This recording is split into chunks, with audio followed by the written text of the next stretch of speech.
coins are all dirty? Well, using this book, you can actually clean them yourself. All you need is a gallon of water and enough cyanide to kill 2,000 people. Now, unfortunately, I only have a few grams of cyanide, so I can only make enough to clean, a few handfuls of coins, as opposed to like a truckload. Why do I even own cyanide? Man, why do I even do this crap? There's enough cyanide inside this little vial to kill me like 50 times over. So just the fact that I'm handling this stuff should definitely earn your subscription. Paint it on there. Oh, look at that. The tarnish is coming right off. The cyanide's probably reacting with the copper and the copper oxide and reducing it to make a copper cyanide complex. What smells like almonds? Man, I don't like touching that. Wow, look how shiny that penny became.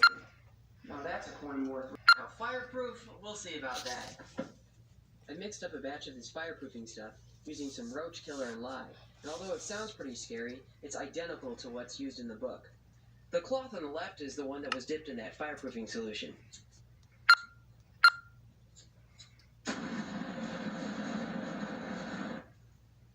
Ah, impressive, look at that. Oh, there it goes. Yeah, I'm going to give that one a C, because it definitely was harder to light, but once it lit, it wasn't stopping. Now, I won't be demonstrating this one for you today, but I just can't help but wonder the circumstances for when this recipe actually got used. Alright, this one's pretty interesting. Solidified alcohol. And the chemistry just looks like making soap in alcohol solution. Now, why you need solidified alcohol, I'm not sure, but it sounds like fun. Now, heating flammable liquids to nearly their boiling point is never really a great idea, but I did it and survived and made some of this cool solid alcohol. So does it ignite? Let's find out. Ah, cool. I feel like this would make a great camping fuel. Now I know what you're thinking. Does it still burn when it's flying through the air? Well, one way to find out, I guess.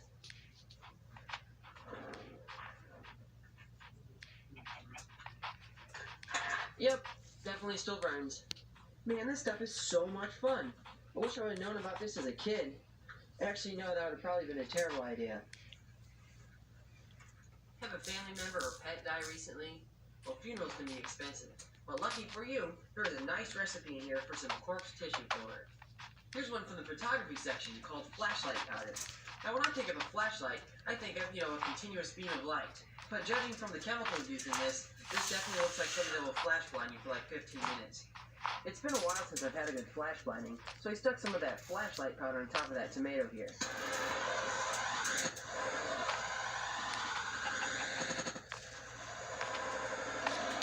Whoa!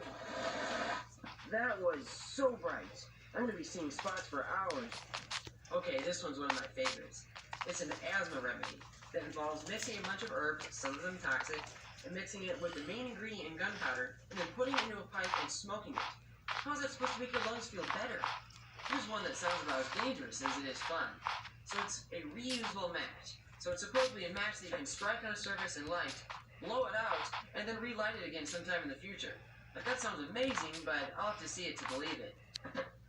The pyroxylin that this recipe called for is pretty much impossible to turn into a powder, so I had to dissolve an acetone before mixing it with the other chemicals. But then I was able to mold it into some match heads and stick it on the end of pencils. Alright, let's see if this thing works. Rubbing the match heads on concrete didn't light them, so I had to put them on a grinding wheel.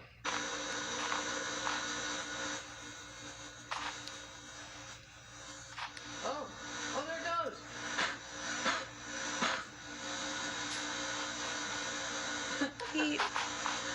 Oh, that didn't go out.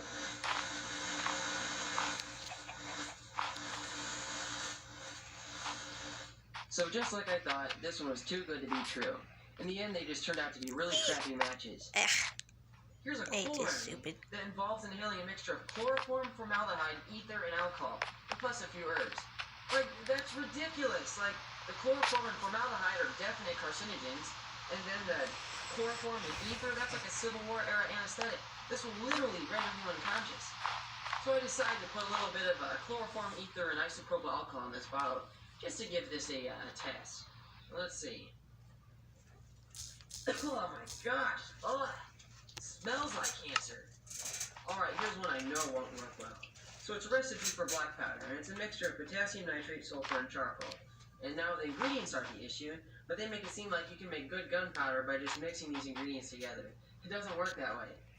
Making good black powder is really an art form. You can't just simply mix the components together. It needs to be milled together with something like a ball mill, and then granulated with a solvent.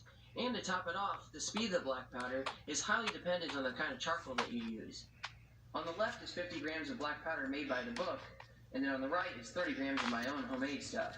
Now I'm going to put them both through the golf ball can to see how they act. Man, I have a lot of redneck artillery. First I loaded the can with the stuff based on the book's recipe.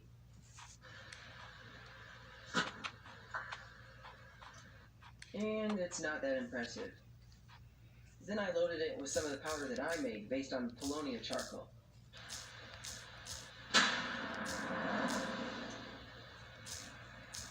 And as you can tell, it's much, much better than the book's recipe. Poison ivy sucks, but according to this book, relief from itching is just a few lethal doses of lead away. Here's one called Oriental Barometer. No! This is supposed to change color depending on whether it's humid or not. Sounds interesting. I painted some cobalt fluoride solution on this fake flower, and although the effect is subtle, it definitely changes color in high humidity. Now I know I've been fairly hard on this book, but in reality this book would have been very useful to somebody who knew a little bit of chemistry in the 30s, because it's not like they had the internet to go look things up. There are a ton of good recipes in here for lots of different things that you could encounter in your daily life. So it really was a good book for the time.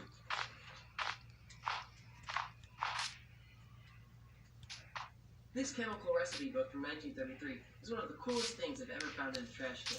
And you guys seem to really like it when I tested all the crazy recipes inside. So without further ado, here's part 2. Alright, I gotta state the obvious here. Please don't try any of these recipes at home. Like if you were to take some random person off the street and have them try all the recipes in this book, they almost certainly would get killed before finishing it. So please leave that to me. According to this recipe, molasses with just a pinch of neurotoxin is all it takes to keep your high voltage contraptions from arcing over. So let's give this thing a shot. What could possibly go wrong? Now I've had more than my fair share of lead exposure over the years, so I decided to sub out the lead oxide with some bismuth trioxide. It's chemically pretty similar. Here I've broken out Old Smoky, and as you can tell, she's definitely seen better days. Now she only outputs about a volt, but she can output about 1,000 amps. Alright, can this molasses mix stop Old Smoky? Let's find out. Yeah, it looks like it. Impressive. Now, it doesn't take crazy recipes to stop a single volt, but let's see if this molasses stuff can stop some real voltage. Here goes nothing. Ha! It's like there's nothing even there. Although, granted, it is very hard to stop 100 kV. Here's one that will kill me a lot slower than most of the other recipes in this book. It's a recipe for vanilla icing. Now, I'm a terrible cook, but this sounds like something I can do. Now, I didn't need 7 pounds of this stuff, so I scaled it back quite a bit. And also, I decided to leave out the egg whites, because I'm not feeling a taste of salmonella today. Alright, let's give this vanilla icing a try. It's actually pretty good. I'm impressed, really. Although, even though it's satisfying to my taste buds, it still doesn't satisfy my urge to light things on fire. Luckily, you only need one extra chemical in order to convert delicious treats into extremely high temperature burning incinerating mixes, and that's some good old-fashioned potassium chloride. Let's see how well this stuff burns.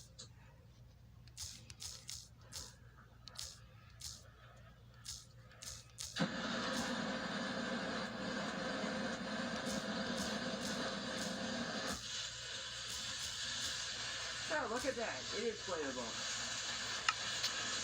And that's what 1,000 calories looks like. And you know, compared to all the other crazy stuff, I am just I'm standing here like a freak because that's fine. I can't even click the pause button. This is just horrible. It's based off of a I hate my new phone. Bright light. I've actually made similar mixtures in pyrotechnics, but it wants me to press it with 1,000 pounds of force. This is so glitchy. Like, here's some of this mixture right here. So, As you can tell, this yeah, mixture is extremely friction we sensitive, so this is not something I'm going to press with 1,000 pounds. On further evaluation, this recipe is really too clever not to try. So like I said, it's a type of thermite with bismuth trioxide reacting with magnesium. But the book uses an abundance of magnesium. That way, when the reaction starts burning, the excess magnesium gets heated up, which burns in air to make it extremely bright. But what's also awesome is that the metallic bismuth that's generating the reaction is also very hot, and that will also react with the oxygen in the air, burning to make more of the bismuth trioxide. So in the end, you're only driving the reaction by burning magnesium, but you have a bunch of sources of bright white light. So I'm going to give this a try anyway. I don't feel like blowing my hands off today, so I made a slight modification to the mixture, and that was just by adding 5% red gum. Now this stuff is essentially glue. That means I can just dump in some solvent and turn this stuff into pellets without compressing it and blowing off my limbs. Now these pellets won't be as structurally strong as if I would have actually pressed them, but I won't be shooting them out of a gun at supersonic speeds, so I don't need that kind of strength. Instead, I'm just going to toss them in my black powder cannon. Why do I even own a cannon? Here's the first test shot, with about 50 grams of the tracer pellets. I made these a bit too small because they burned up a few feet after leaving the barrel, but it's also because they're only going maybe a couple hundred miles per hour as opposed to supersonic like a bullet. I tried it again with bigger grain size, and the effect was a lot cooler.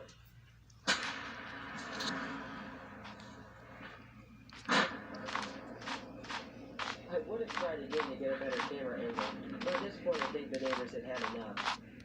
Alright, this one seems pretty interesting. It's a recipe for an anti-fogging compound. That means 2017 and my windshield still fog up, so let's try it and see if this thing works. I mixed up some of this anti-fog compound, but I decided to go a lot lighter on the soap, because nowadays our soaps are much stronger than they were in 1933. I'm only going to paint this stuff on half of this little piece of glass here. That way one side will act as a control. I threw that piece of glass inside the freezer to see if I could get any kind of condensation. And yeah, look at that, the uncoated side is already starting to fog up. Now, I would bet you that the other side is getting condensation too, but whatever water forms on the surface simply just dissolved inside of that acetone and glycerin mix. So yeah, this thing did work. I'm pretty impressed. Here's another one of those solid fuels like I did in my last video. And again, I'm not even sure why you need this, other than maybe preparing for warfare from your household, but let's give it a try. This mixture uses gasoline as opposed to alcohol like in the last one, but the concept is still the same. You're still just making soap inside of that fuel solution, and it does require heating up that flammable solvent to high temperatures, which is never really safe, but I was able to do it and make some of this solid gasoline. My first batch of this stuff sucked. It barely even turned solid at all. But my second batch turned out awesome because I used a lot more stearic acid. As you can tell, it's pretty solid. It starts off solid, but once it gets burning, it starts melting and dripping liquid burning stuff everywhere. That's actually pretty terrifying.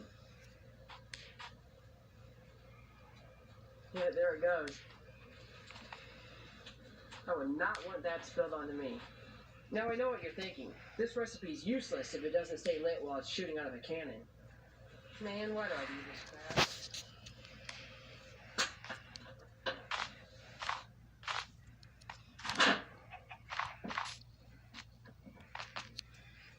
So that's about it for this video, but stay tuned because I have a lot more videos in the works right now.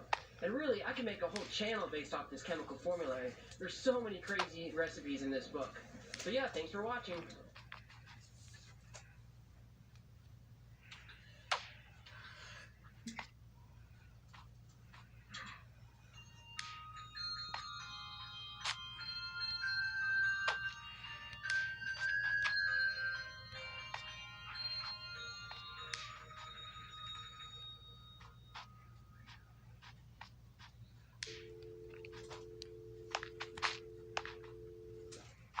Well, I get it. One bang. Hey, I have some of that on my wrist. Cool. Oh, yo! Are you from? Ow.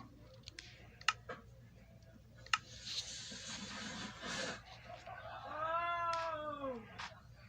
Oh! Yo!